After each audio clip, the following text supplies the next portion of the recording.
Okay, everybody, we're back with another prediction video. This time we are predicting the Super Bowl. Thanks for joining me. This is Extinguisher 10, and now let's talk about the two teams in the big game. So first off, let's start in the NFC. We have the 49ers, maybe the best defense in the NFL this year. A combination of young talent they've slowly drafted throughout the years, and some free agents they signed this last offseason, along with one trade for D Ford. Now on the offensive side of the ball, they have quite the running attack. They have newly signed Tevin Coleman, who we all know from the Falcons as a beast, and the player that came out of nowhere, Raheem Mostert. The guy barely made the roster, and yet he's somehow leading the team in rushing the last several weeks. And of course, you have the old Swiss Army knife in Kyle Juszczyk. Oh, and I almost forgot about Matt Breida too. He's there. He's decent. So the 49ers, led by that killer defense and impressive running attacks, kind of a surprising running attack. Really, the only question is, can Jimmy Garoppolo generate enough yards through the air to keep up with the insane Chiefs offense? Now, let's talk about the Chiefs. And of course, we just mentioned their offense. They're being led by the greatest quarterback in the NFL, Patrick Mahomes. Yeah, Lamar Jackson might have had a better year, but he only had 1 year. He only started like 3 games last year-ish. And of course, Russell Wilson, he had a fantastic year, and he's been doing it for a long time, but it's just not at the level that Patrick Mahomes has done last year and this year. And they have one of the fastest receivers in the league in Tyreek Hill, and a bit of a running back by committee thing. Damian Williams was the starter last year, and really just by default because of the release of Kareem Hunt. This last offseason, they were able to sign LaShawn McCoy, and the two of them have really complemented each other. LaShawn, he's an older back, but he still has some tread in the tires. He's doing pretty good. And oh, I almost forgot. Travis Kelce may be the best tight end in football. This offense moves like nobody's business. Andy Reid has coached great offenses for the last 20 years.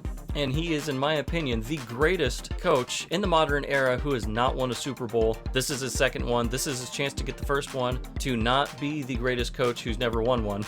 But now let's talk about their defense. It is notoriously bad, especially against the run. And they played that way at the beginning of the year. But the last, I'd say, 5 or so weeks of the regular season and then going into the playoffs, that defense has been hot. As a matter of fact, they took down the Titans with probably the best running attack, or at least the hottest running back all year in Derrick Henry. Shut him down, forced Ryan Tannehill to throw, and that just didn't work out for him. So really, we have a matchup of all offense and a below average to bad defense that's been hot recently, and they did make some improvements. They did pick up Frank Clark and Tyrann Mathieu in the offseason, so that's really helped them out.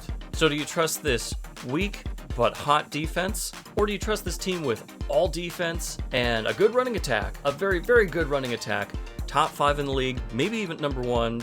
Actually, no.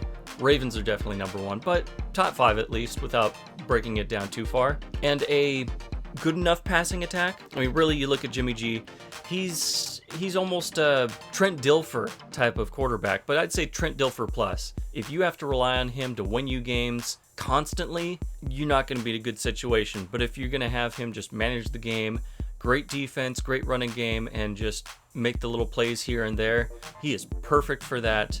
And it's not to say that he can't run down the field and win you a game last minute. He's capable of it, but I wouldn't count on him doing it consistently.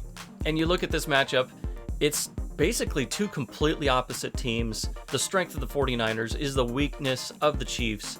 And you might say, well, yeah, they're just going to run right through the Chiefs defense. But you look at everything else, and the Chiefs overall are probably just the better team. Kind of period. That offense is insane. The defense has been good enough lately, and I'm pretty much giving it away right now. I'm going with the Chiefs. I think Andy Reid, he's going to outcoach Kyle Shanahan. And not to say that Kyle Shanahan isn't a great coach. He is, but he's young.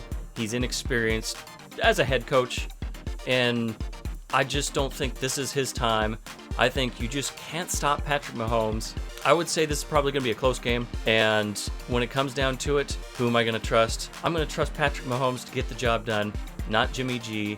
This is not the 49ers' time, and this is absolutely the Chiefs' time. In my previous predictions, I chose the Chiefs to go to the Super Bowl each and every time.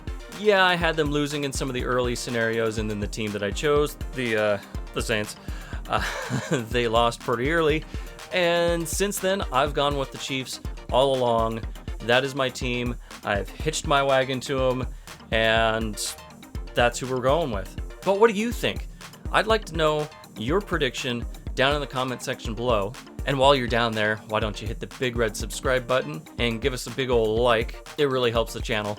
We have other content, including lots of different Madden videos, including the Bulldogs relocation franchise series and how to draft Superstar X Factors in Madden 20. But I've rambled on long enough. I've had a great time making these prediction videos. I hope you've enjoyed them. But until next time, this is Extinguisher 10 signing out. Have a great rest of your day.